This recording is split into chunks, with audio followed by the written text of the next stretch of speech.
Get your ears wrapped around the Golden State Media Concepts Basketball Podcast. All the scoop you need to know, from college basketball to the NBA and even March Madness. News of your rising stars, topics on and off the hardwood. This is the Golden State Media Concepts Basketball Podcast.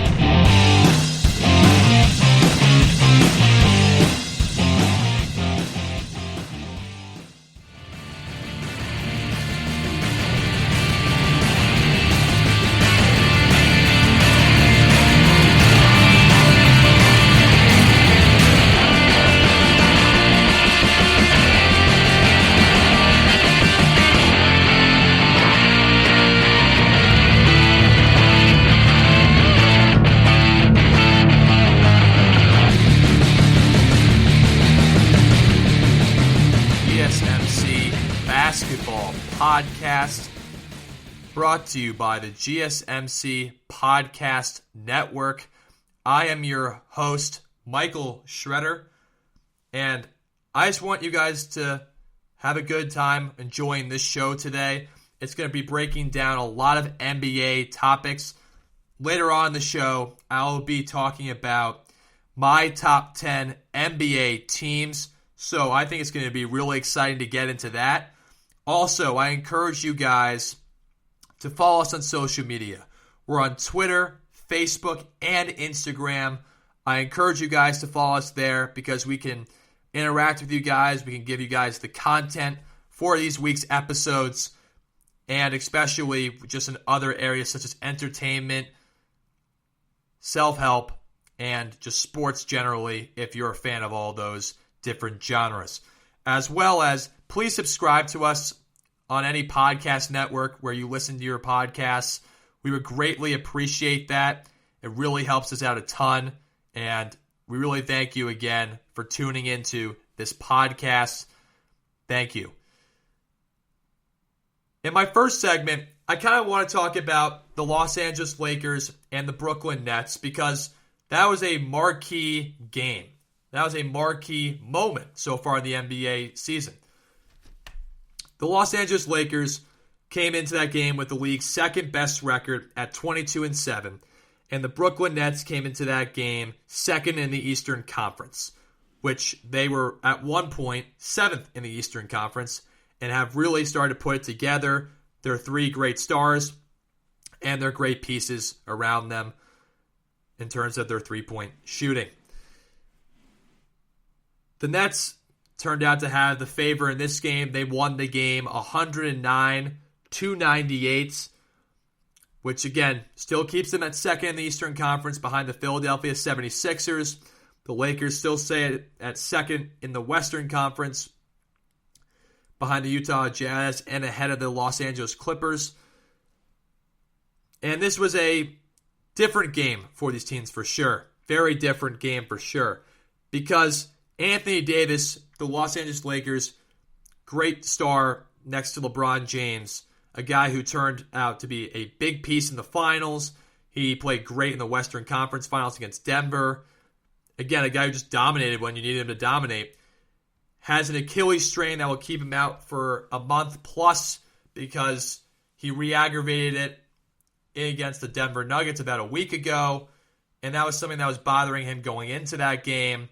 And in the second quarter of that game, he made a drive left and re-aggravated his right Achilles.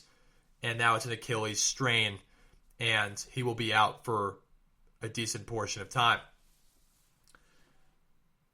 For the Lakers side, though, they also are missing Dennis Schroeder, their third leading scorer, who averages 14.2 points a game because he was out because of COVID protocol. And it was really interesting to see how they would react and play without Dennis Schroeder. The Nets, on the other hand, were out with KD. KD had a hamstring tightness issue that the Nets want to be very cautious about.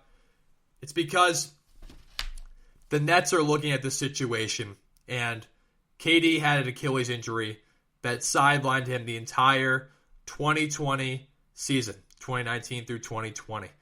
And He hurt that in Game 5 of the NBA Finals where he tore his Achilles against the Toronto Raptors. Some think he came back too soon. He doesn't think that. He thinks that it just happened and he felt fine and he was going to give it his all in that game. But nevertheless, he's been playing great this year. He's been averaging 29 points a game and shooting a really efficient percentage and looking like the KD of old. But this hamstring tightness is just something the Nets want to be very cautious about. And they want to make sure that he's completely healthy so they don't have an issue like he tears his hamstring or tears his Achilles again, because he is so valuable to this team when they get to the playoffs. So with all those injuries, the teams basically were James Harden, Joe Harris, and Kyrie Irving versus LeBron and Montrezl Harrell and Kyle Kuzma. From a talent perspective, you look at those three players versus on the Nets versus the three players on the Lakers, and you look at that and you say to yourself, there's no way the Nets wouldn't win this game. Because even though the Lakers have LeBron James and have a great defense, they were missing their two next best scorers outside LeBron James. The game was very interesting. Now, the score was closer than it actually was. The Nets were up by 20 late in the fourth quarter. And it was primarily because they shot a great percentage from three. They shot 46.2% from three. And this is not their only game they have been doing that. They have been shooting this percentage very recently. In the last 4 or 5 games, they have been shooting 45% or better from three-point range, which is incredible, as the average team shoots about 35-36% from three.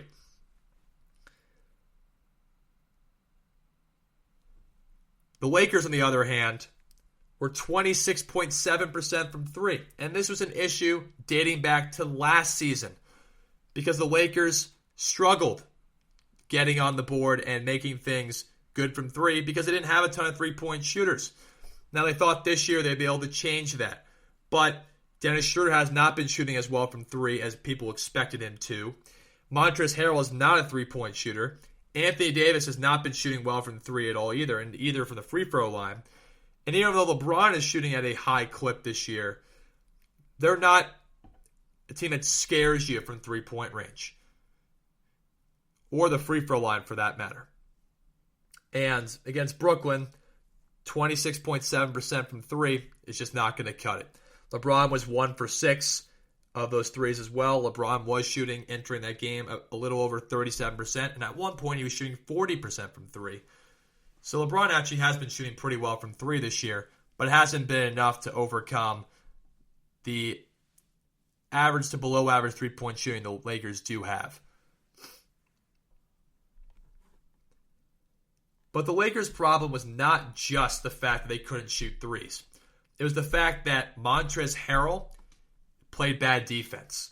Now, has this been a problem in the past? Yeah, it has, because when the Clippers played the Denver Nuggets in the 2020 bubble playoffs in the Western Conference semifinals down Orlando, Montrezl Harrell really struggled to guard Nikola Jokic. Because Montrezl Harrell, for how great of energy he brings, the offensive ability to be able to face up and blow by guys, to rebound at a high level, to run the court, basically be a workhorse. He's only 6'7", so there's only so much a 6'7" center can do in the NBA. Unless your name's Zion Williamson, who is a beast on the offensive end, he even struggles defensively at that size. Because guys can lob it over the top. You're not a threat as a shot blocker when guys go into the lane. You're not a threat as a shot blocker. And why is that important in today's NBA? Because today's NBA is predicated on shot blocking because of all the great perimeter guards we have in today's game. Today's game allows for that to occur because of the fact that there is such great three-point shooting, dribble penetration to the rim, guys who can create their own shot, and open spacing developed by bigs being able to shoot more threes and handle the ball in a great pick and roll type atmosphere which allowed guards to really emerge and certain guards to become elite. But Montrezl Harrell struggled again against the Brooklyn Nets. DeAndre Jordan had a lot of success on lobs to the basket because of James Harden beating his man one-on-one. And Montrezl Harrell is not big enough to stop James Harden from getting to the rim or DeAndre Jordan from catching lobs at the rim, as opposed to a guy like Rudy Gobert, who would be able to at least make that very difficult. Montrezl Harrell can't do that. So as a result, Brooklyn was able to get whatever they wanted when he was in the game. Even though he had 10 points and 5 of 8 shooting, Brooklyn torched him on the defensive end. And that made things really difficult for the Lakers because Marc Gasol isn't athletic enough to guard guys in the perimeter or good enough defensively anymore based on his age to really stop anyone from getting to the basket or stop anyone when they do get to the basket. He's never been a shot blocker in his career. And the bigger problem for the Lakers, too, is that none of the starters had a good plus-minus. Now, for people who are new to learning about basketball and new to this podcast, plus-minus basically means when you're on the court, how much does your team or how much does the other team outscore you? So if you have a positive plus-minus, that means you outscore a team by a certain amount when you're on the court. Negative, the opposite effect. The team scores more than you do when you're on the court. You want to have a positive plus-minus because if you don't, the other team's going to be very successful. Well, the Lakers had everyone in the starting lineup in a negative plus-minus. There are certain guys on the bench, for example, who had very positive plus-minuses. Montrezl Harrell was not one of them. He was minus 19. LeBron James, a guy who is raved for the impact he makes on the court, was minus 7 when he was on the court.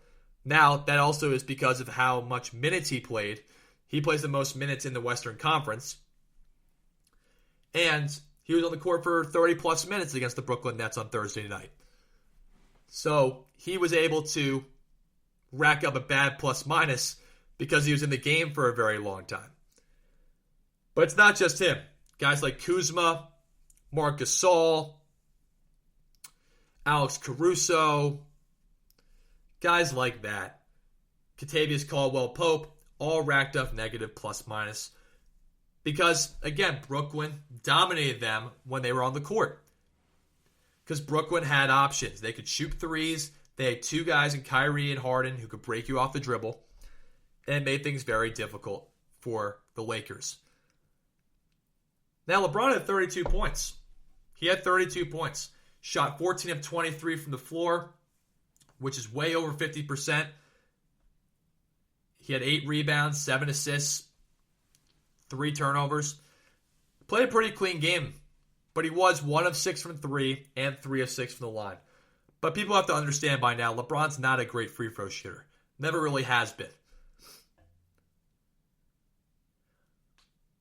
But he was the only one really that made any sort of impact. Kyle Kuzma had 18, but a lot of those came in the first half. Or in garbage time.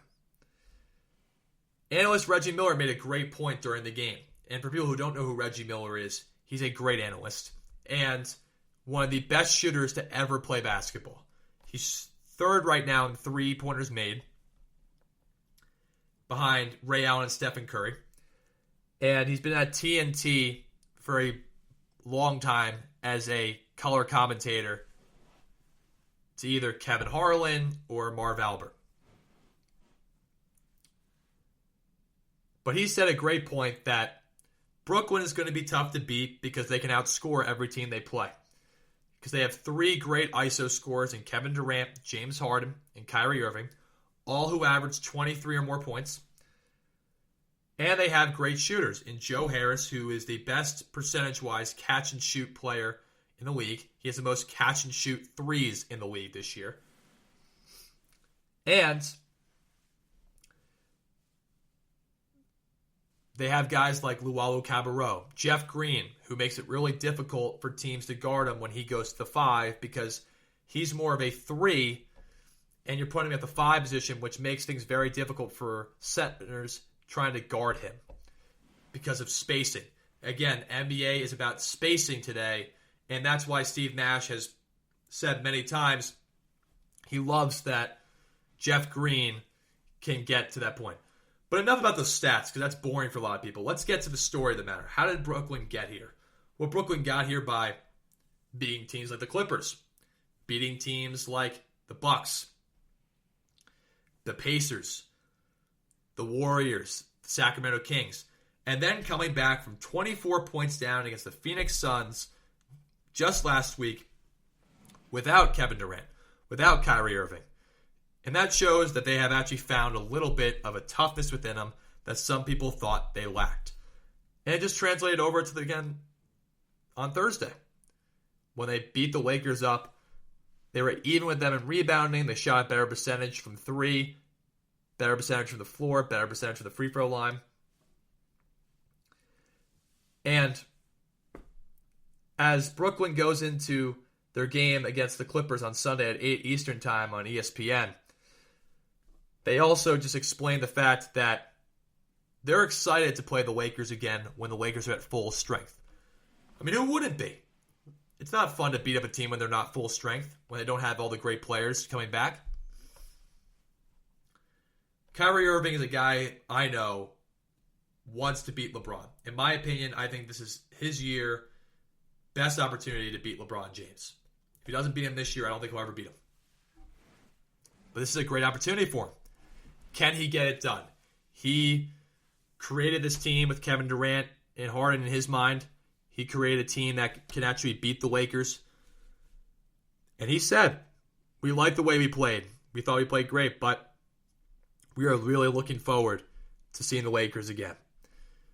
And let's think about how Kyrie got here. Kyrie was the second banana to LeBron James in Cleveland on a championship team in 2016. He left because he wanted more of a role, went to Boston, where things did not turn out the way he wanted them to go. There were rumors about him being a locker room issue and stuff like that, but he goes to Brooklyn, and after a tough first year, this year he has really made a good imprint in terms of them winning games. When he's been there, they have been really good.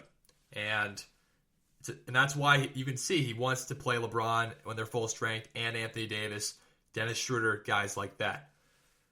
LeBron added to that point as well, saying how this was a tough loss. You could always get better from it, but they were not full. And this is a hard way to judge both teams because Brooklyn didn't have KD and the Lakers didn't have Dennis Schroeder and Anthony Davis. So this wasn't really a finals test.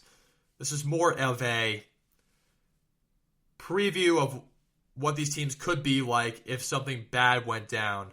And clearly Brooklyn is more suitable to take that challenge better because the Stars' health is more reliable at this moment in time.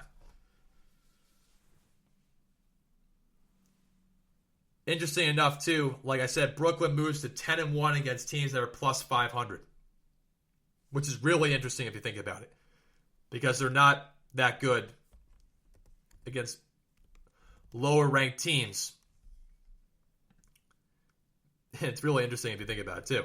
They're second in the Eastern Conference, and they have a 19-12 record. 19-12. Which means that they're 10-1 against the plus 500 teams, but that they're 9-11 against minus 500 teams. And again, that's an effort standpoint. Their defense is worse against teams below 500, much better against teams that are above 500. And they're 6-0 this year when they hold teams under 100 points. The Lakers scored 98 points. So if Brooklyn can be consistent on the defensive end, they'll be able to do much better things as things move forward. And they have a big test on Sunday. Brooklyn does at least. They play the Los Angeles Clippers, a team they barely beat in Brooklyn with a full-strength team. A team that will definitely give them a tough game because they're great defensively and they have wing defenders in Paul George and Kawhi, a pest in Patrick Beverley, who will get up into James Harden. And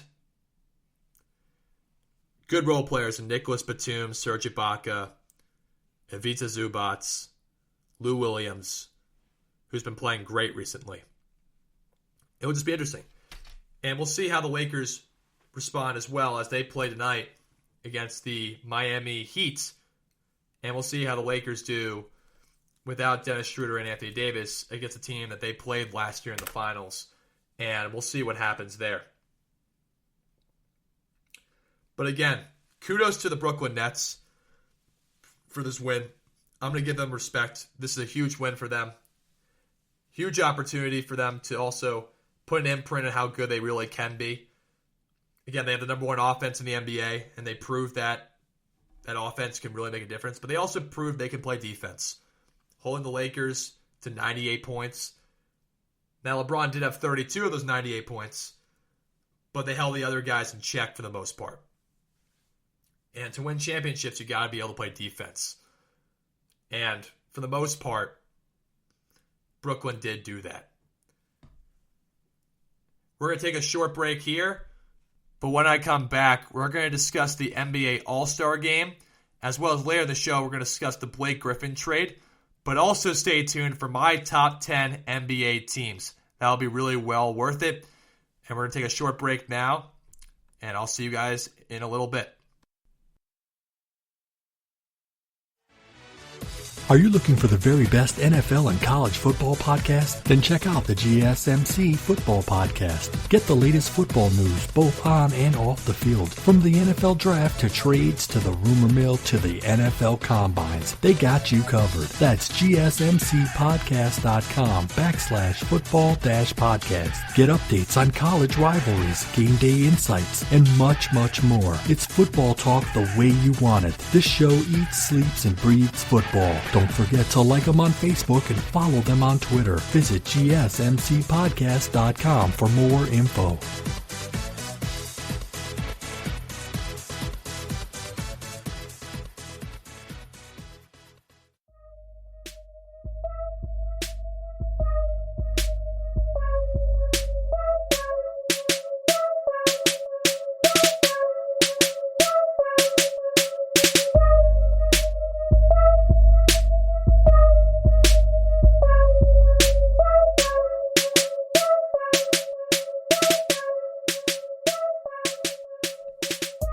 Welcome back to the GSMC Basketball Podcast.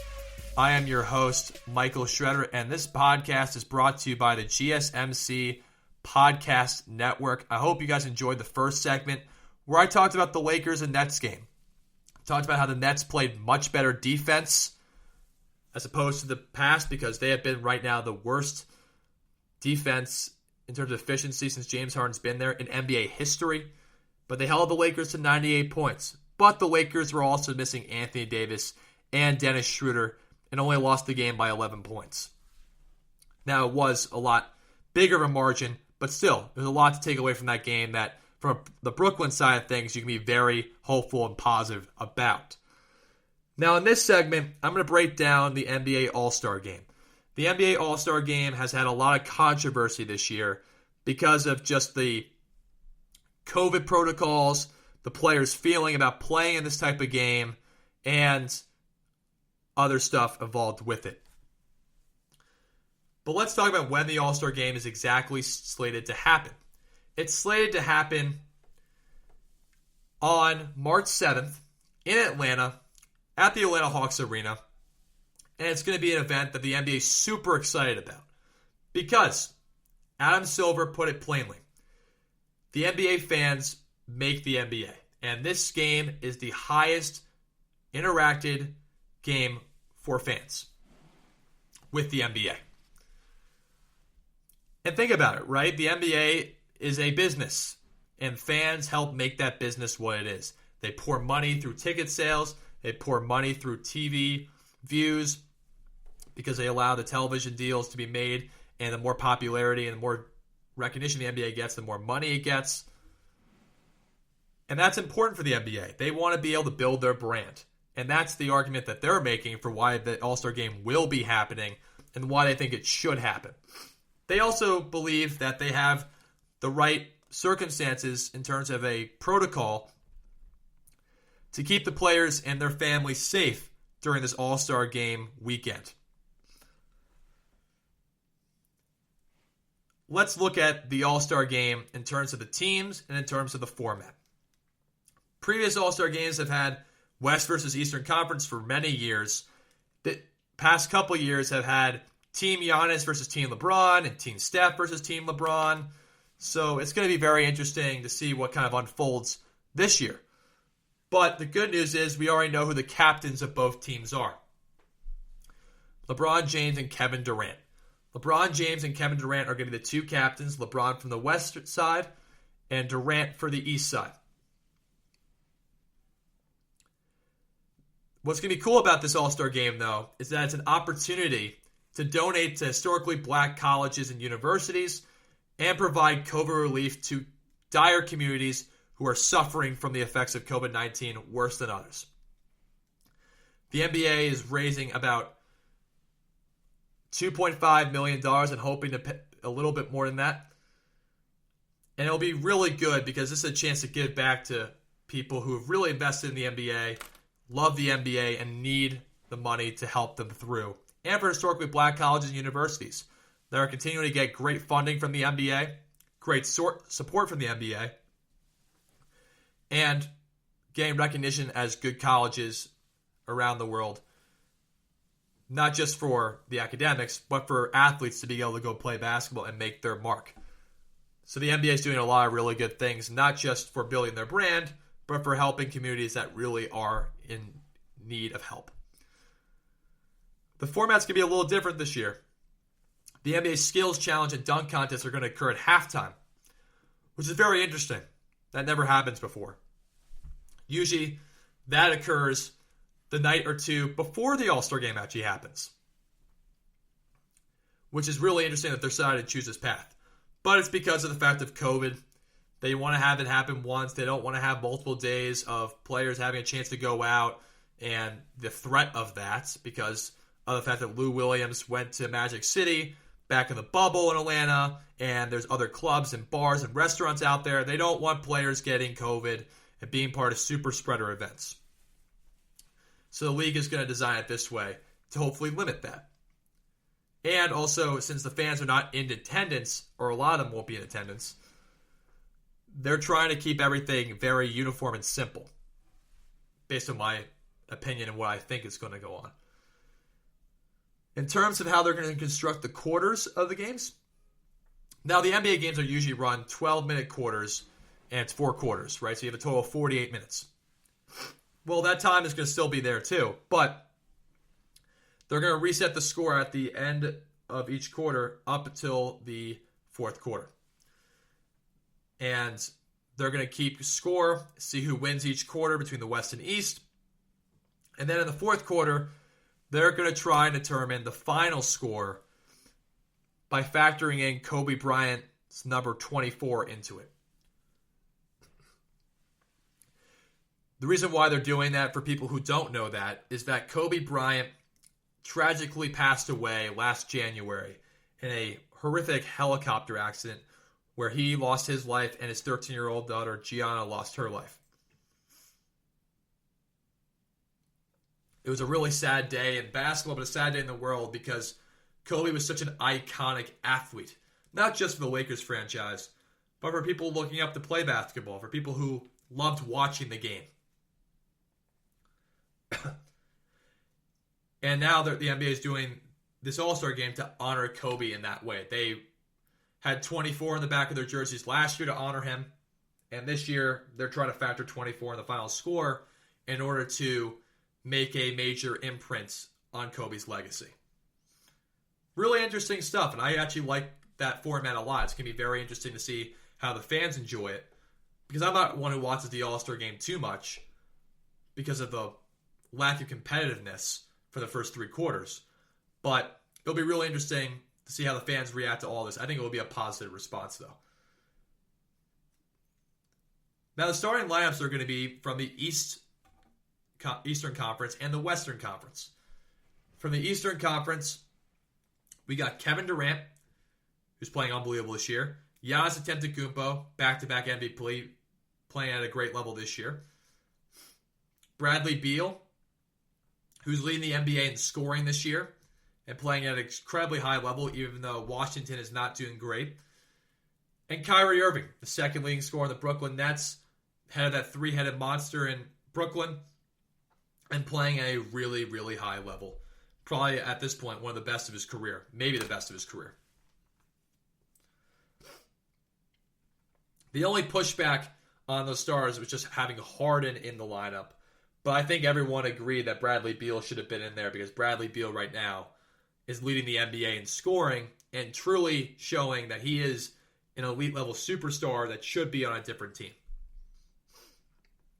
Even though he wants to be a part of the rebuilding process in Washington. For the Western Conference, the starting lineups are going to be LeBron James, who's playing at an MVP level. Right now, I would say he's the MVP frontrunner. Again, he's averaging 26, 8-8. His team has the second best record in the Western Conference. Truly playing at an incredible level and doing everything that people are excited for him to do. Stephen Curry is the next starter, who's, again, playing at an absurdly high level. He's second in the NBA in scoring. His team is seventh in the Western Conference. And he is just playing unbelievable. Again, he's shooting the ball at a high percentage. He's had games this year where he scored 60 points. He's had games where he scored 57. He's played at an incredibly high level, and he's done an incredible job this season. Now, I just read right now that his team just moved to 8th place in the Eastern Conference, but still, that team is not that talented, and he's doing an incredible job about leading them to at least a playoff spot. Now we also got Kawhi Leonard, who has been in and out of the lineup some recently. He actually had an incredible game against Utah last night where he put up 29 points. And again, he's playing at the normal level that we see Kawhi Leonard usually play at. Near MVP level, great defensively, and doing a lot of really good things there for the team. And right now they're third in the Western Conference. Third best record in the NBA. And he is really showing a lot of leadership by allowing Paul George to be the player he needs to be. And some people think that Paul George should be in there over him. Kawhi Leonard's stats are slightly better, and I think that's why, and he's slightly more popular. So I think people put Kawhi in over that. The fourth player is Nikola Jokic. He's led the Denver Nuggets to the 7th seed in the Western Conference standings. He's top 5 in assists, and he's top 8 in scoring. He's also doing a great job in terms of rebounding. He's doing everything for this team. And no surprise there. Jokic and Embiid are right now the best centers in basketball. So I don't really see any sort of objection to that, and no one really has objected to that. Now the last one is the young stud Luka Doncic. Luka Doncic has averaged 29 points, 9 rebounds, and 9 assists this year. Dallas right now is not really in playoff contention, but he's playing at an absurdly high level this year, and he is certainly a reason they're actually fighting for a playoff spot, but they're on the outside looking in. Now, the issue is a lot of people think Damien Lillard should have been there over him. And the reason why he probably wasn't was because Luka's more popular and the fans vote in the starters. Remember, this is the most interactive fan event of the NBA season because they vote the all-star starters. And Luka is more popular because he gets more media attention, gets crazier comparisons, like comparing him to LeBron James and Larry Bird, and then like the next great star of today's age. Because Damian Lillard has led his team to a better record and has very good stats as well, where he's right now third in the NBA in scoring. So that was the only pushback that people had to the NBA All-Star Game starters. Now I'm going to quickly run through the COVID-19 protocol of it. So basically the players can bring limited family down to the game, but they will be tested regularly. The players are going to be tested daily, so will their members. And if the players leave via private transportation, they will also have to undergo more testing. The players must return to their teams 2 days before their post-All-Star game break games. Again, just to eliminate COVID problems with their team and just to make sure everyone's healthy. The teams whose stars or players are not playing in the All-Star game, they'll try to be back up and running by March 10th, just to give these players not as much of a layoff and allow them to at least play effectively and be ready to go. And so they're not sitting around doing nothing while these players are at the All-Star game and being able to be effective when their teams need them to be going forward. Now, the positives for this All-Star game is that it's going to bring great money in for the NBA. The fans are interacting in it. Young players who haven't been in the All-Star game get a chance to play in it. And Bradley Beal, for example, gets a start in an All-Star game, which he got snubbed from last year. But there has been some pushback about this All-Star game. Some major pushback. And the first pushback starts with LeBron James. LeBron James has pushed back in the sense that, well, he says he has zero energy for an All-Star game right now because of the fact of how his legs feel, the fact that he wants to recuperate after such a short layoff going into the season. And that makes sense because he's 36. He's had a lot of mileage on his legs. Right now he's playing the most minutes in the Western Conference this year. He's fourth in the NBA in minutes. So that makes a lot of sense from his point. But he also said that he doesn't really understand why the NBA is in a need for an All-Star game right now. Because he doesn't trust the COVID protocols down in Georgia, because Georgia has lax protocols when it comes to COVID, and that concerns him. That's a fair argument. I'll give that to him. That's a pretty fair argument. De'Aaron Fox came out a while ago and said that he thought it was stupid. And that was because of the COVID-19 protocols and stuff like that. But he got a little bit of pushback on that comment because people thought the word stupid was offensive to what the NBA actually is trying to accomplish from it, which is raise money for communities really affected by COVID and fund historically black colleges and universities. So that was a little bit of a pushback both ways to that comment. But the biggest thing came from the mayor of Atlanta, Keisha Lance Bottoms. She is concerned based on the public health side of this because Georgia is very lax in terms of its COVID protocols. In terms of they have bars open, clubs open, restaurants open, and she doesn't want a lot of people going into these huge all-star scheduled events because it could cause a super spreader. And she also thinks the NBA is only coming down here for money. Again, the NBA is trying to build its brand, and she sees it as a way of the NBA is just profiting from the fans coming to their events or interacting with their all-star event. And she sees it as a public health disaster going forward. She said how she just does not wish they come to the game or participate in these games at all or do these events. She wants to keep Atlanta safe, keep the people of America's great city of Atlanta safe. And that's kind of how she feels about it. Again, she's more focused on the public safety versus what the NBA wants in terms of profit. And the NBA is doing this because they want to interact with fans. They want to keep fans immersed in the content because it's been a very difficult year for so many people. In terms of what COVID's brought, in terms of losing jobs, people losing their lives from COVID, it's been very difficult. But the NBA thinks they can do a good job about this because of the fact of their mini bubble that they are establishing where the players can't leave their hotels. They're tested regularly. They're only going to the facilities and back to their hotel. They think that they're going to be able to do a good job with this because they had such success in Orlando with the bubble during the 2020 season when COVID was at a much higher height. But the mayor of Atlanta, she is very concerned about this, and other players are too.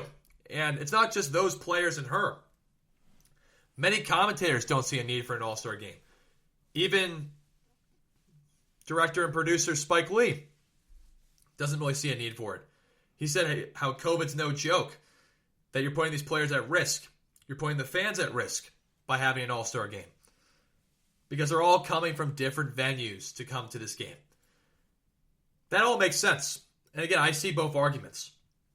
The NBA wants to have keep their fans intact and build up their resume and their revenue, because they had lower ratings during the summer, and the ratings are starting to tick up, and they want to have more fan interaction, have the fans be a part of the game again, etc.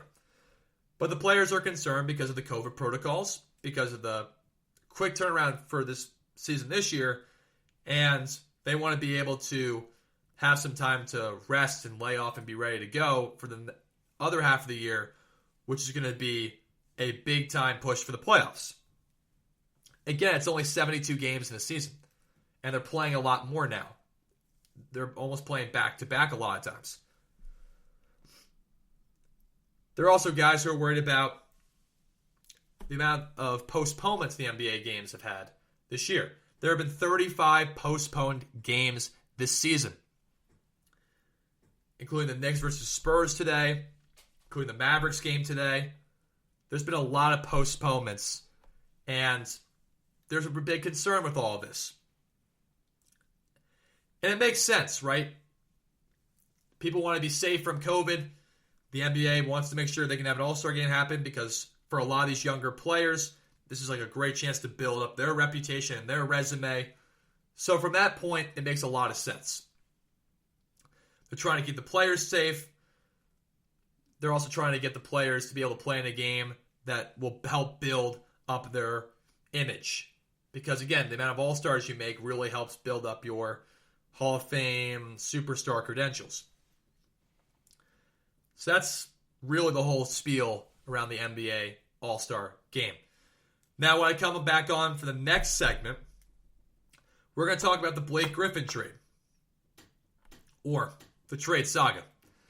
And later on in the show, I'm going to be breaking down the top 10 NBA teams that I have put together. So we're going to take a quick commercial break, and I will see you guys back on in a little bit.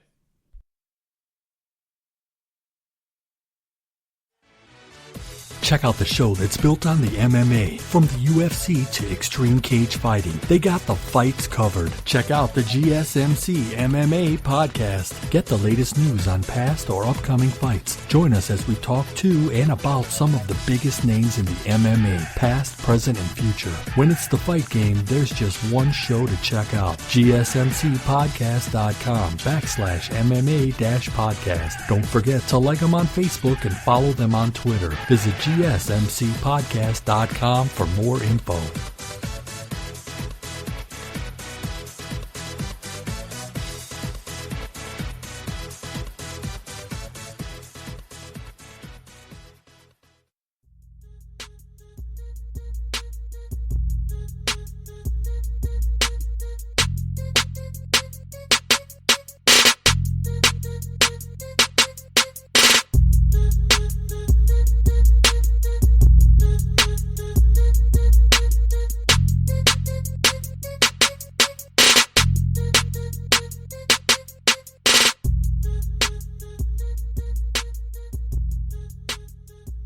Welcome back to the GSMC Basketball Podcast, hosted by the GSMC Podcast Network. I am your host, Michael Schroeder. And on my last segment, we talked about the NBA All-Star Game, the format of it, the starters, the players that should have been a starter or snubbed from the All-Star starting lineup, and also the COVID-19 protocols and the pushback certain players, commentators, and even the mayor of Georgia have had to this All-Star Game occurring. But the NBA is assuring that they're going to create a safe environment and the ability for fans to have high interaction. Jumping into this segment now, we're going to talk about the Blake Griffin trade. The Blake Griffin trade. Yes. Blake Griffin is on the market. People were really concerned about this because he's been playing at a really bad level this year. And he's back on the market again. He got traded from the Clippers to the Detroit Pistons back in 2019. And here we go again. He's getting traded again. or they're trying to move him. Blake Griffin and his team have agreed with the front office that he's going to sit out the games that his team plays until they find him a place he can go. Now, there's been certain pushback about that. Draymond Green feels there has to be a double standard in the way the NBA treats people in terms of them forcing guys to sit out if they're going to get traded. And if a player decides to just dog it and will just get anything he wants to leave that whole situation, and he gets ripped apart by the media. But nevertheless, Blake Griffin has to sit out this game. That's what his team agreed to. And he's going to get traded soon to some team that can at least hold on to his contract and give good assets to Detroit in return. But let's take a little dissection into how bad Blake Griffin has been this year. Well, Blake Griffin has been averaging a career low in points, rebounds, and he's shooting the worst field goal percentage of his career. He's averaging only 12.3 points a game, 5.3 rebounds, and 37% from the floor. Blake Griffin has been a guy who's been shooting around 45 to 50% from the floor for his career. He's a career 21.4 point per game scorer. He's a guy with the Clippers that would get 20 to 25 most years. And he was really dominant because he was super athletic. He was mobile. He had the ability to handle the ball really effectively. He was great in the pick and roll as the roll man. And as he got older, he could shoot threes and create his own shot. And he was good in the post. At 6'9", 6'10", he was really effective. Good rebounder, too. That just simply isn't the case anymore. Injuries have really plagued his last couple years. In the Milwaukee series of 2019, he only played one game because of an injury. Last year, he only played about 18 games because of an injury, and he only averaged 15.5 points that year. And this year, he's averaging a career low. And you look at this from this problem, right? He hasn't dunked a basketball since 2019. This used to be one of the most athletic guys in the NBA, and it wasn't even close. Wasn't even close. He had some of the best dunks you'll ever see on TV, and a guy that really has made a major imprint on how the game has changed in terms of having a really athletic big who can handle, who can shoot. Again, he was unbelievable when he was in a Los Angeles Clippers uniform. But the problem is right now he's not athletic anymore, and he's not a good three-point shooter. He's not a good rebounder, and he can't defend anyone because he's not athletic and he doesn't have a lot of length. And why is that important? Well, in today's NBA, as a big, you got to be able to switch 1 through 5, which means you have to guard all 5 positions. And teams struggle with that concept with him because he can't guard 1 through 5 anymore because he's not quick enough to stay in front of guards or block their shot, and he's not long enough to make an imprint on a shot blocking basis for the Detroit Pistons, which is why Mason Plumlee has become a valuable asset for that team because he can shot block. So Blake Griffin has had a very difficult situation on his hands. He's had a very difficult year, and he's going to get kicked out of town of Detroit. Now, I personally don't see them trading him this year or being able to trade him to a place that he can win necessarily because his contract is ridiculous. The cap hit of his contract this year would be $36 million. So whoever takes him is taking a $36 million cap hit to their entire financial system of the team. And a lot of teams are not willing to take that on.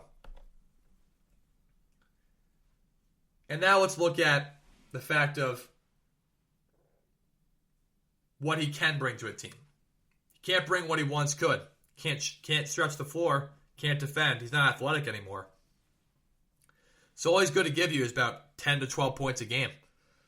And that's a problem. Maybe he can turn his career around, and I hope he can.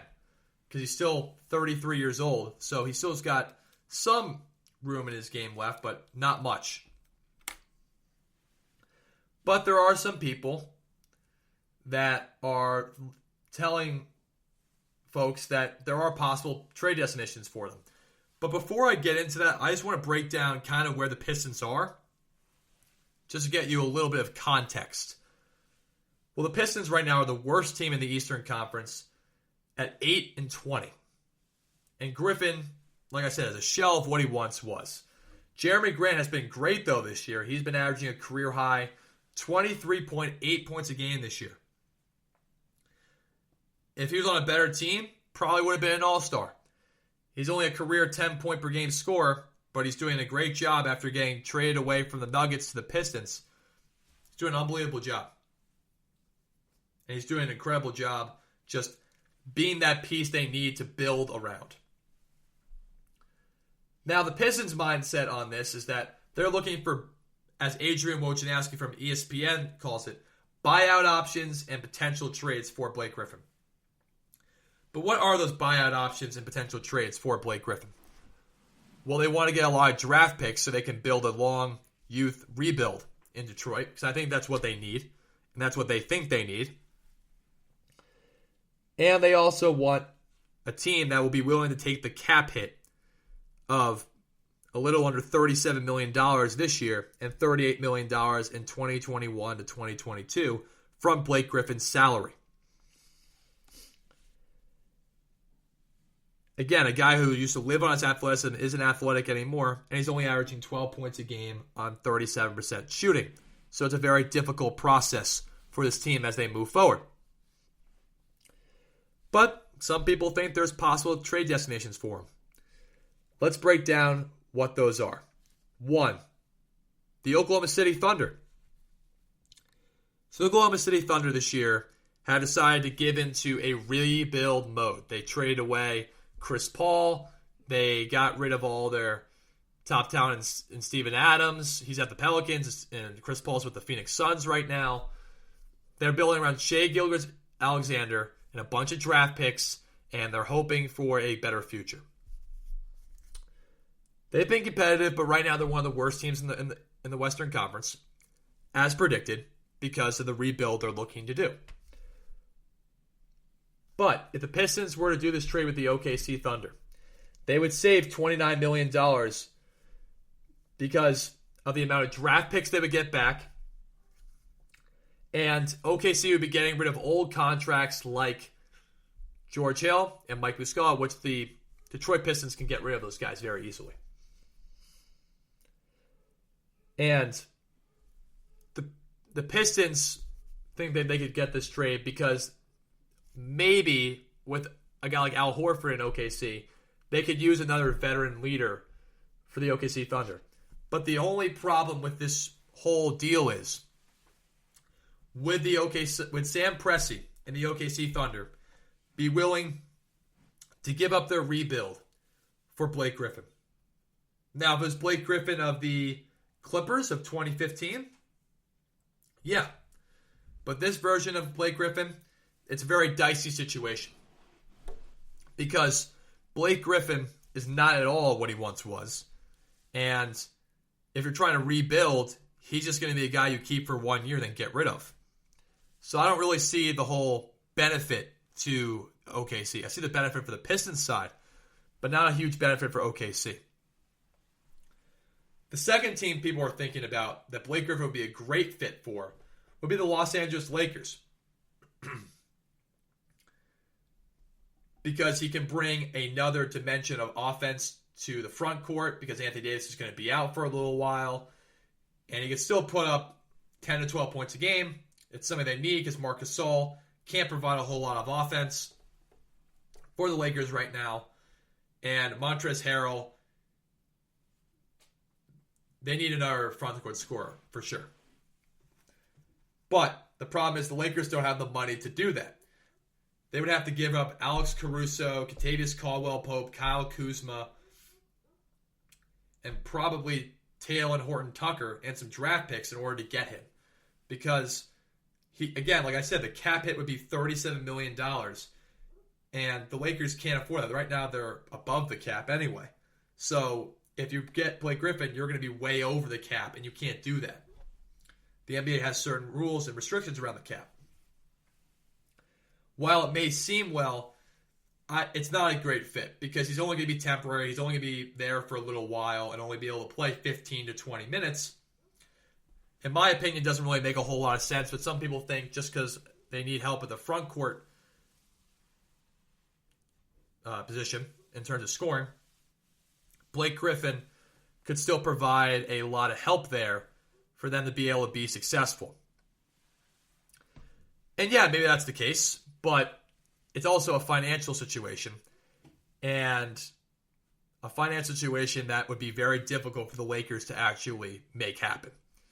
So from that point, I don't really see this working out for the Los Angeles Lakers or Blake Griffin. Now, they did mention a third team, which would be the Miami Heat. Everyone thinks the Miami Heat would be a great destination for a lot of players because Pat Riley is willing to take risks, like he did with Jimmy Butler, like what he did with the Big Three back in 2011. But the problem is you would have to give up draft picks, Precious Achiuwa, Kelly Olynyk, guys who have been there a long time, at least in Kelly Olynyk's point, he's been there for a long time. Precious Achiuwa has been a nice role player for Miami this year. And from Pat Riley's viewpoint, is Blake Griffin really that much better than Kelly Olynyk and Precious Achiuwa? He might be a little better, but not much better than Kelly Olynyk. And if you want to build a good youth culture where you're building that team that got to the NBA Finals last year, you could bring that veteran in who could help that team in, but you might want to also keep your youth. That's the whole argument there, right? They would have to give up all that to get him into Miami. And the issue with Blake Griffin really is that we don't know how capable he is of giving you 20 a night or even just giving you any sort of defensive impact. Precious Achiuwa we know can defend. Kelly Olynyk is not great defensively, but he can defend a little bit better than Blake Griffin because he's taller and longer. And Miami builds their identity off of their defense with Jimmy Butler, Bam Adebayo, and guys like that. So that's really the issue. And the pros is that they get a veteran guy who can score. The cons is they lose a lot of their defense and youth if they went for this trade. The fourth team, people think the Dallas Mavericks would be a good fit for Blake Griffin. Now, personally, I think Dallas would be a great fit for Bradley Beal. But some people think Blake Griffin would be a great fit for them because of a front court option. Well, if they need a front court option, they should go for Andre Drummond then. Because Andre Drummond is better than Blake Griffin and is definitely more capable at this point in his career athletically. But they think that Blake Griffin could provide good veteran leadership there. Even though Blake Griffin has really never been known as a veteran leader, he's a guy who's been through the ranks. And Mark Cuban's been willing to take risks like this in the past. And especially with Porzingis, they need another front court scorer. And with Luka Doncic, they really need a third scorer. Maybe Blake Griffin could be that, but he could also be a good role player, they think. Again, you're only asking the guy to play 15 to maybe 20 minutes a night. And from Blake Griffin's point of view, this would actually be a good fit. But the issue is, would Dallas be willing to give up Dwight Powell, Willie Cauley-Stein, some draft picks to get him? I don't know, because Blake Griffin's not what he once was. If it was Andre Drummond, I think Dallas would do it. But Blake Griffin, not so sure. Because think about where Blake Griffin's been in his career. With the Clippers, he was the first or second option. With Chris Paul in hand, they really gelled well on the court. Couldn't quite win, though. But his best days are behind him. And while his teammates like him, and he's done, a good job of helping the Pistons get to the playoffs in 2019, last 2 years they've been horrible, and he hasn't been very good. And for the Pistons to be effective, they're going to have to get some draft picks back for Blake Griffin and stuff that will handle the cap hit that they're going to be taking. But we'll see what happens with that. But that's the 4 teams people think because of the ability to handle his salary, the fit, and the willingness of these owners and presidents to take on a guy like Blake Griffin. Now, where I think he should go, if he had to be traded, I would probably say it would have to be the Mavs or OKC. I think that's where he fits best. Because with the Mavs, he can provide that front court scoring a little bit. He's a guy that at least you can play 5 out with. He's going to provide a little bit of veteran leadership there. But OKC would be good because he could be a part of just helping a young team. And he could be a guy as a veteran that can come in and help that culture. And from the Pistons' viewpoint, they would save a lot of money if they traded him because of all the draft picks OKC would be wanting to get back. And Sam Presti has been willing to just completely change his team over a couple times for the betterment of what he thinks the team should be. So that's another important point there about Blake Griffin as things continue to move forward.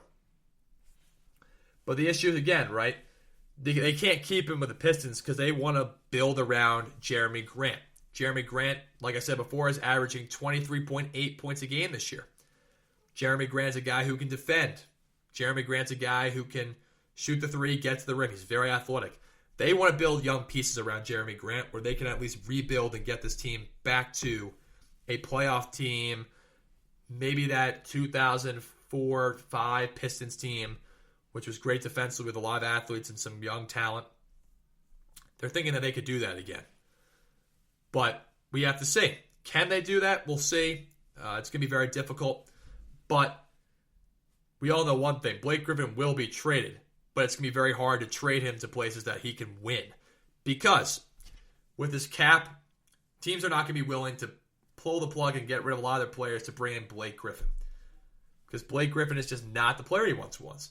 The guys on some of these championship contending teams have not been able to see the great Blake Griffin or have him on the team. But the role players are probably playing as well or slightly better than what Blake Griffin had played this year. Like the Clippers are not going to take him back because their role players are playing just as well or better. The Lakers are kind of the same situation.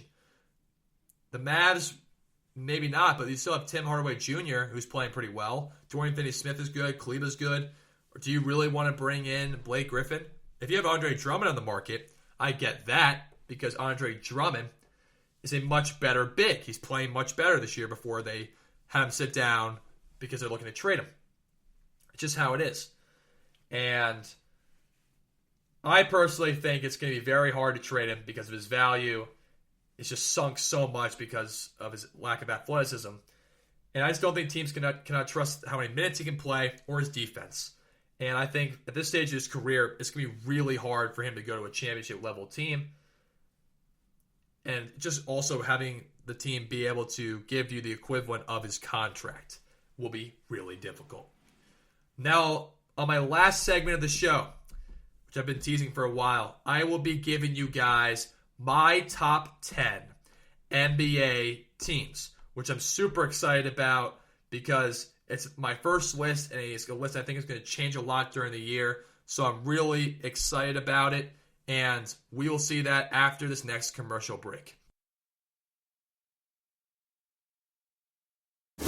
Check out the show built around the women of MMA. From the UFC to the extreme cage fighting, we got the fights covered. Listen. It's the Golden State Media Concepts Women's MMA Podcast. The latest news of upcoming fights, discussions of previous matches. Join us as we talk to and about the biggest names in women's mixed martial arts. Past, present, and future. When it's the women's fight game, you know where to listen to. The Golden State Media Concepts Women's MMA Podcast.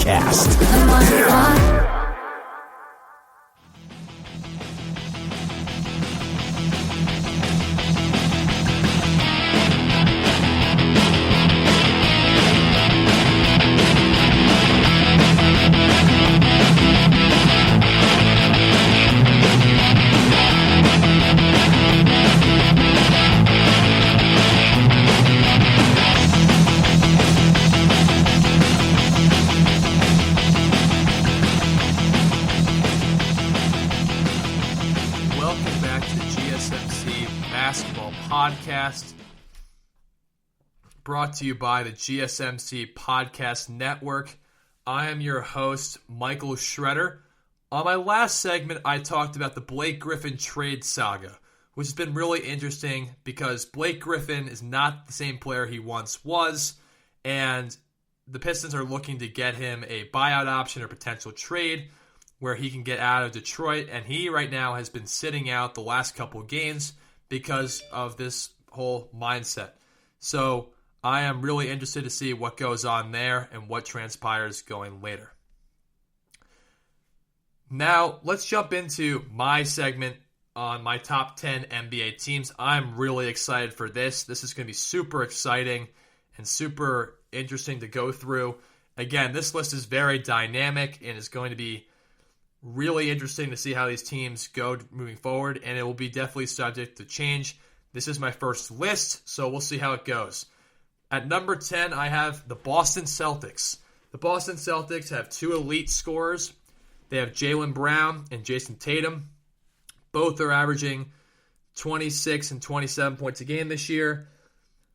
They have really emerged. And Jason Tatum, not as much as Jaylen Brown. Jaylen Brown, in my opinion, is the most improved player in the league. He has played at an incredible high level and done some incredible things this year in terms of just defense, taking over games when he had to, really just showing an elite level skill. Now, they haven't won as many games as they would like, but they, in my opinion, are a top 10 team because of the fact they have a top 6 defense, the fact that they have great scorers in Brown and Tatum, and they have the possibility with Marcus Smart coming back to be a top 3 team in the Eastern Conference. I think they're the third best team in the Eastern Conference, but right now they're not playing like that, so I can't say that they are at this moment, but I think they have the projection to be.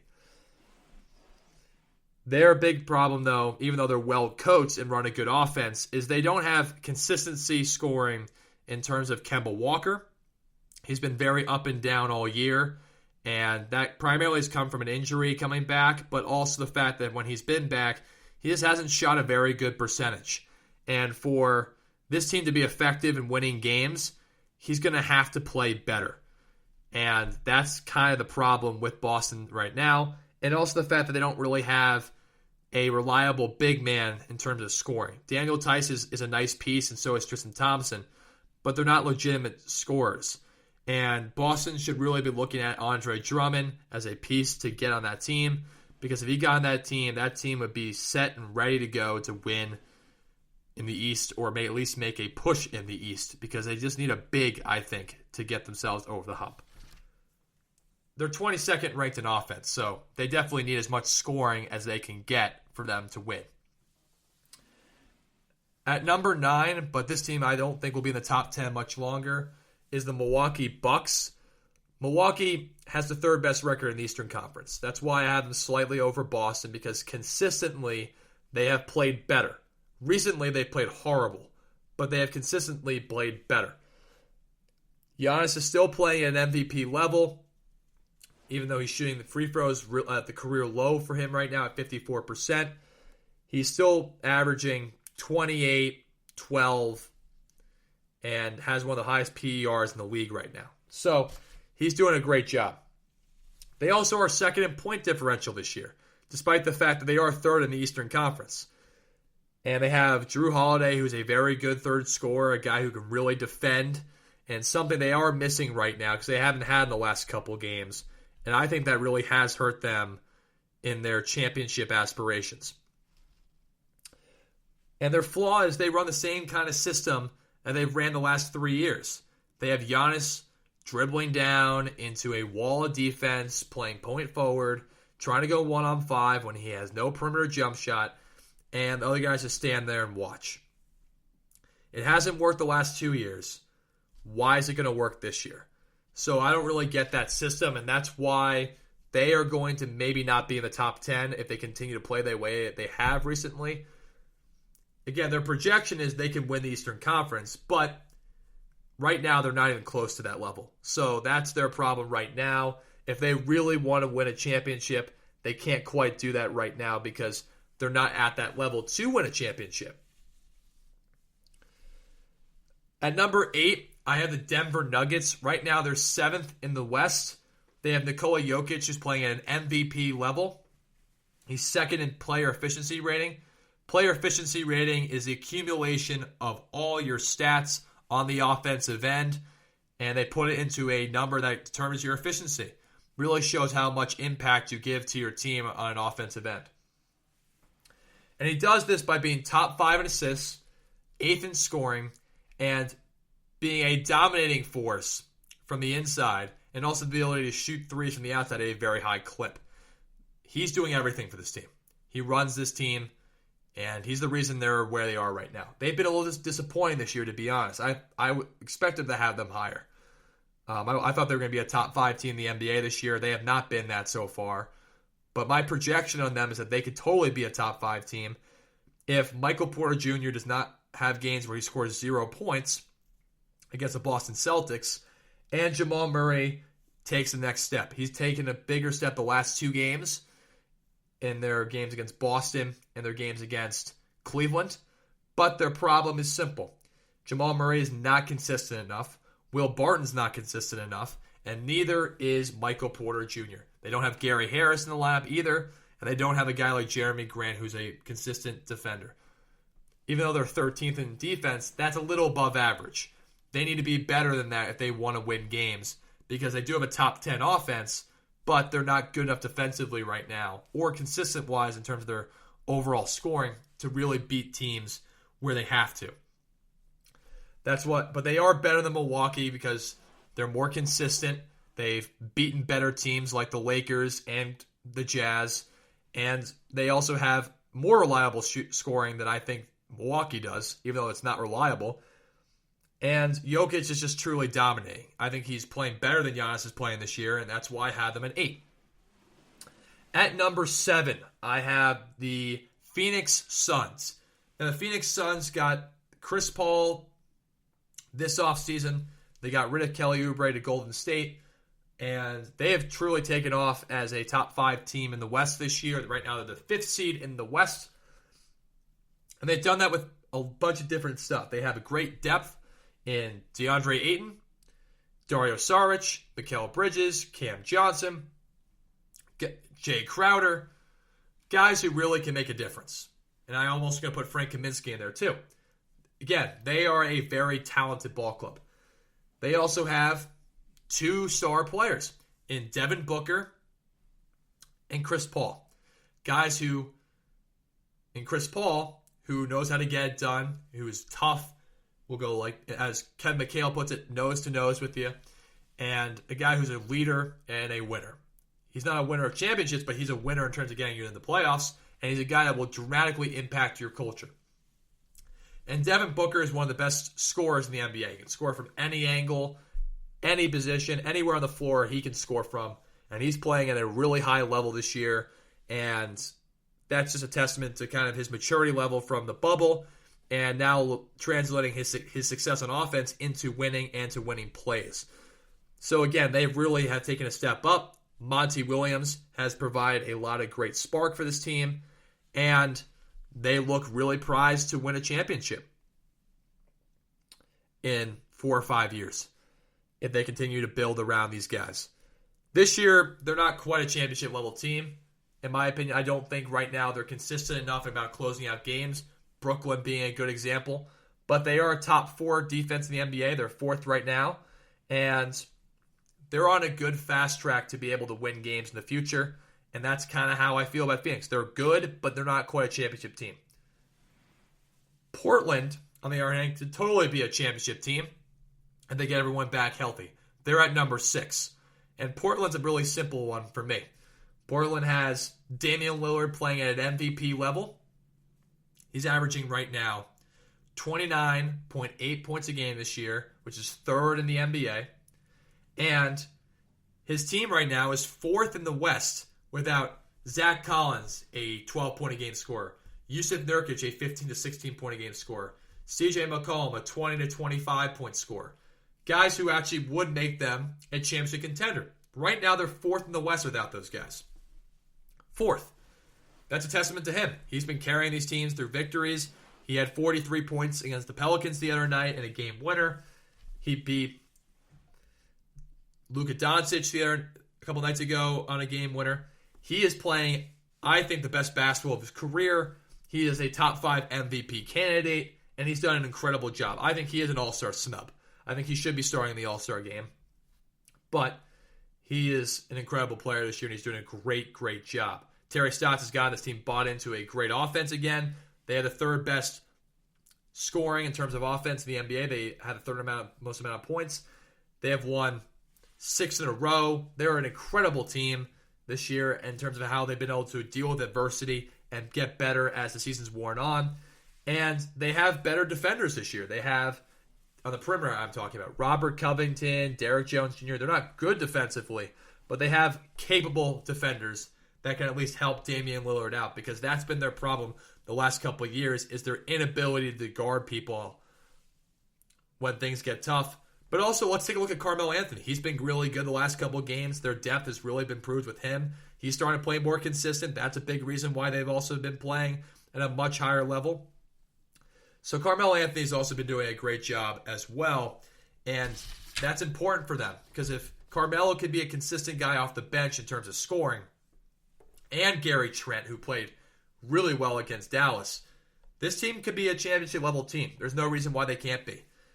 I just think that their defense is the one issue with this team and the consistency of their bench, but they have a better bench than they did in years past. And if Yusuf Nurkic, Zach Collins, and McCollum all come back healthy, this team could be really scary, and a lot of people should look out for them.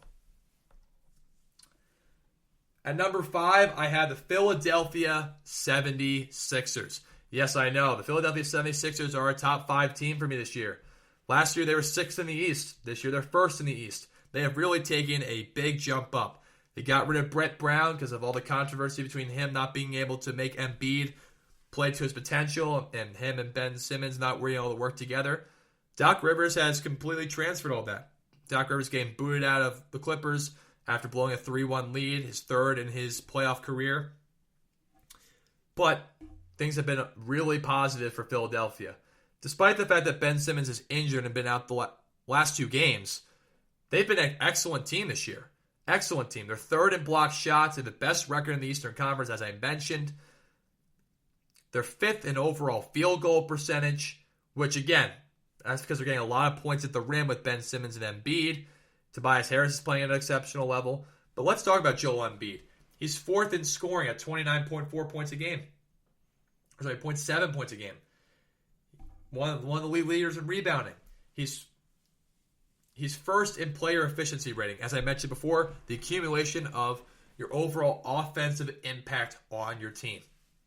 Incredible. Incredible what he's doing this year. He's right now a top 3 MVP candidate, if you ask me. I think it's between him, LeBron, and Steph. But it really, he's playing at just an unbelievable level. This is the best I've ever seen Joel Embiid play in his career. He dominates every night, and that's something that he has struggled with consistency. We've seen the talent, but not the consistency. This year, he's proven to be the best center in basketball at this point. Jokic and him, it's really close, but he has a better record, and he's better defensively than Jokic. So right now, it's close, but I would have to give it to Embiid this year. I think Jokic is overall better, but Embiid is playing at an exceptionally high level. Let's look also at the fact that Tobias Harris is averaging 20 points a game this year. He's playing and having a career year, and that's a credit to Doc Rivers. When they were in the Clippers together, and when Tobias Harris played for the Clippers before getting traded to Philadelphia, he was having a career year with Doc Rivers. So Doc Rivers knows how to coach him and get the most out of him. And also, Doc Rivers is taking the pressure off of Ben Simmons. Ben Simmons has been one of the top defenders in basketball, a guy who's been facilitating the rock at a high level, and a guy who has been, frankly, still driving to the rim and making havoc for a lot of teams on the defensive end because of the fact that he can beat his man off the dribble. And let's also look at them because they have more depth. Seth Curry is averaging double figures. Tyrese Maxey's a good player off the bench. Shake Milton, Dwight Howard, Fergans Quirkmas, Danny Green.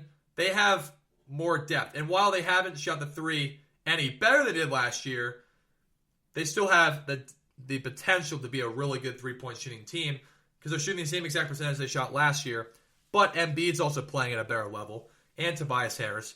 So that's really helped them as things move forward. And they play defense, which is really important. But their problem is, and why I can't quite put them into the top 4 yet,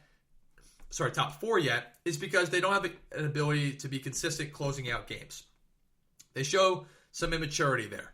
And that's the real problem with them. They've blown leads to the Lakers, the Rockets, the Nets. And again, that's just kind of the problem with them as I see it. Number 4, Los Angeles Clippers. Simple. Paul George has arrived and emerged this year. He looks like the OKC version of himself, even better probably, because he's playing better in big games. And they are right now a top 5 defensive team. They are also a top 5 offensive team. They're the best three-point shooting team in the NBA right now, even though the Nets will probably catch up to them at some point. Right now, they are percentage-wise the best three-point shooting team in the entire NBA, which is truly awesome for them. And Kawhi Leonard's playing an MVP level.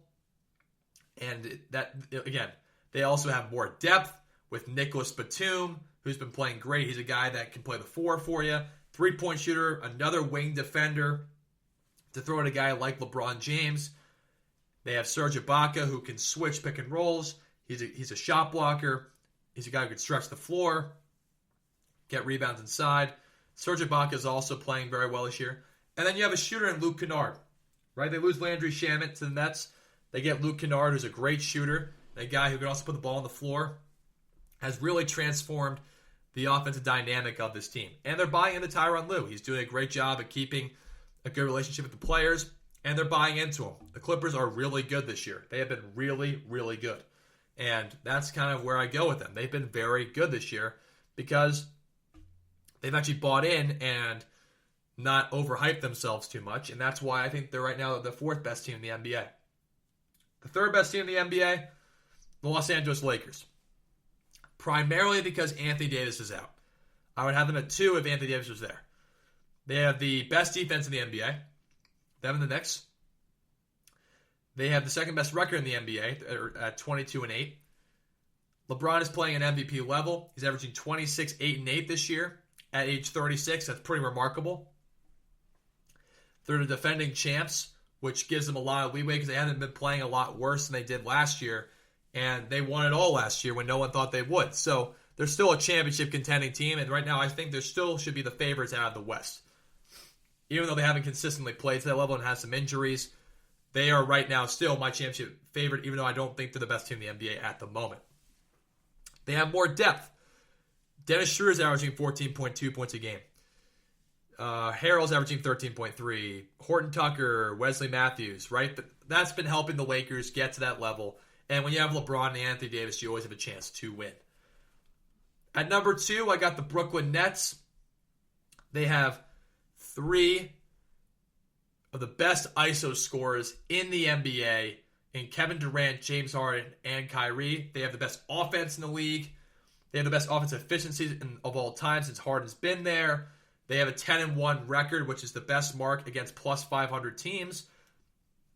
They have disruptors. They're 5th in block shots in the NBA for being a smaller team, which is pretty remarkable. And again, they're great against 500 teams. They just need to be more consistent against teams that are below 500. They're 9-11 against those teams.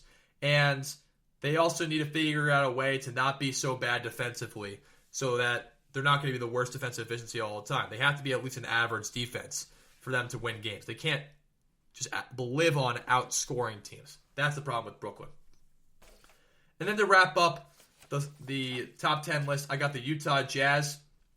They have the best record in the NBA, the 3rd best defense, a top 5 offense, great three-point shooting. Donovan Mitchell's averaging 24.2 points per game this year. They're 12-5 against teams that are above 500, which includes wins against the Celtics, the Sixers, the Suns, the Clippers twice, the Nuggets, the Pacers, and the Bucks as well. They're a really good team. They have 6 guys who are averaging more than 11.8 points a game this year, and Donovan Mitchell, Bogdanovich, Clarkson, Conley, Gobert, and Joe Ingles, which is truly remarkable. That shows a balance in scoring and shows a great coaching by Quinn Snyder. And they're first in rebounding, so that means they're beating teams up in the glass. Gobert's doing his job as a shot blocker. They right now are playing at an extremely high level. They're playing together, and they should be a team that should be really looked at as a challenger to the Lakers in the West. I want to thank you for listening to the GSMC Basketball Podcast, brought to you by the GSMC Podcast Network. I would like to ask you to please remember to subscribe to the show and write a nice review. That really helps us.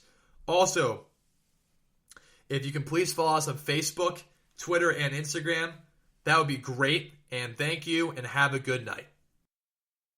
You've been listening to the Golden State Media Concepts Basketball Podcast, part of the Golden State Media Concepts Podcast Network. You can find this show and others like it at www.gsmcpodcast.com. Download our podcast on iTunes, Stitcher, SoundCloud, and Google Play. Just type in GSMC to find all the shows from the Golden State Media Concepts Podcast Network, from movies to music, from sports to entertainment, and even weird news. You can also follow us on Twitter and on Facebook. Thank you, and we hope you have enjoyed today's program.